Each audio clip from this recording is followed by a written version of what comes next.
আসসালামু আলাইকুম প্রিয় শিক্ষার্থীরা, জাগরিকে আজকে আমি আলোচনা করব ষষ্ঠ শ্রেণীর বাংলা বইয়ের তৃতীয় অধ্যায় থেকে 22 নম্বর পৃষ্ঠাটি। শিক্ষার্থীরা 22 নম্বর পৃষ্ঠারে কি বলা হয়েছে দেখো, অনুচ্ছেদ লিখে বিশেষ্য খুঁজি। একটি অনুচ্ছেদ লিখে সেখান থেকে আমাদেরকে বিশেষ্য খুঁজতে হবে। বিশেষ্য হচ্ছে কি বলতো, এর আগের ক্লাস দুটিতে আমি আলোচনা করেছি। বিশেষ্য হচ্ছে নাম বোঝায় এমন শব্দ, বা বিশেষ্য বলতে নাম আর কি, মানুষের নাম বা কোনো পশুর নাম, কোনো রাস্তাঘাটের নাম, কোনো প্রতিষ্ঠানের নাম, যে কোনো নামই হচ্ছে বিশেষ্য। আমরা যে অনুচ্ছেদটি লিখব সেখানে এরকম নাম বোঝায় যে শব্দগুলো রয়েছে সেগুলো খুঁজব।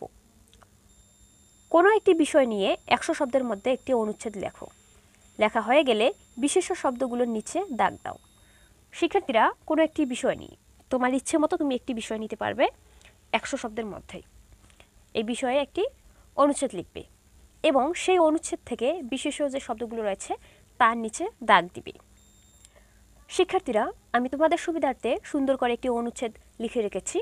এখন সেই অনুচ্ছেদ থেকে যে বিশেষ্য শব্দগুলো রয়েছে সেগুলোর নিচে দাগ দিয়ে দেখাবো।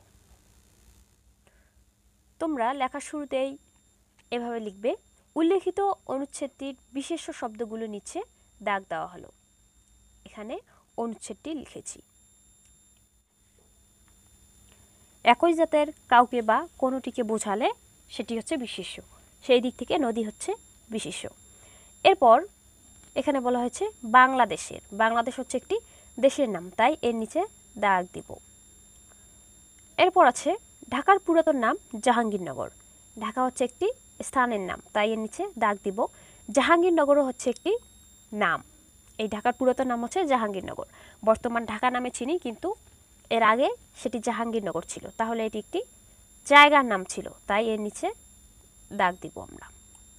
মুঘল সম্রাট জাহাঙ্গীরের নাম অনুসারে এর নাম রাখা হয়েছিল জাহাঙ্গীরনগর। এই যে মুঘল সম্রাট, এই নামের নিচে আমরা দাগ দিব। সম্রাট বা বাদশাহ এগুলো হচ্ছে বিশেষ্য শব্দ। জাহাঙ্গীর, জাহাঙ্গীরও হচ্ছে একটি নাম, তাহলে এর নিচে দাগ দিব। এরপর জাহাঙ্গীরনগর অর্থাৎ স্থানের নামটি, এই স্থানের নামের নিচেও দাগ দিব। এর নিদর্শন স্বরূপ এখনও আছে জাহাঙ্গীরনগর বিশ্ববিদ্যালয়। জাহাঙ্গীরনগর হচ্ছে একটি নাম, এখানে জাহাঙ্গীরনগর হচ্ছে বিশ্ববিদ্যালয়ের নাম, এর নিচে দাগ দিব। এরপরে দেখো কি আছে, জাহাঙ্গীরের শাসনামলে সুবেদার ইসলাম খানের তত্ত্বাবধানে ঢাকা শহর পুনর্নির্মিত হয়। তাহলে জাহাঙ্গীর আমরা জানলাম এটা একটা নাম, তাই এর নিচে দাগ দিব। সুবেদার ইসলাম খান, সুবেদার ইসলাম খান পুরাটাই হচ্ছে একজন ব্যক্তির নাম, একজন শাসক, মুঘল শাসক, তাহলে তার নিচেও আমরা দাগ দিব। নিউ ইয়র্ক, রোম বা প্যারিসের মতো সুন্দর না হলেও আমাদের প্রিয় শহর ঢাকা বাংলাদেশের যে কোনো শহরের তুলনায় সুন্দর ও উন্নত। শিক্ষার্থীরা, এখানে নিউ ইয়র্ক, এরপর রোম, এরপর আছে কি প্যারিস,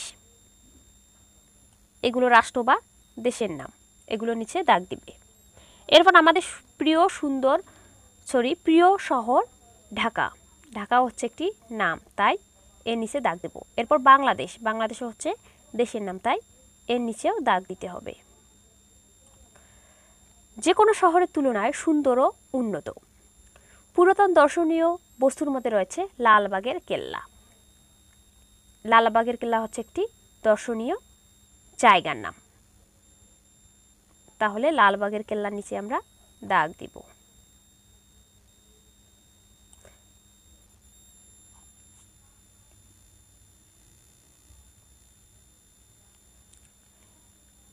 এরপর আছে পরিবিবির মাজার, এটিও হচ্ছে ঢাকার দর্শনীয় একটি জায়গা, তাহলে এর নিচেও দাগ দিব।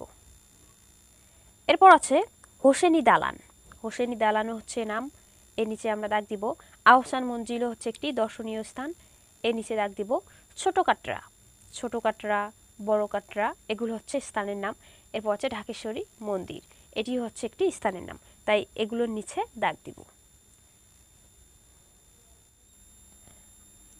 তো শিক্ষার্থীরা, আজকের ক্লাস আর লম্বা করছি না, আমি আশা করি তোমরা এগুলো বুঝতে পেরেছো। এখন থেকে যে কোনো অনুচ্ছেদ লিখে তোমরা এই বিশেষ্য শব্দগুলো আলাদা করতে পারবে। তো আজ এখানে শেষ করছি, ধন্যবাদ সবাইকে।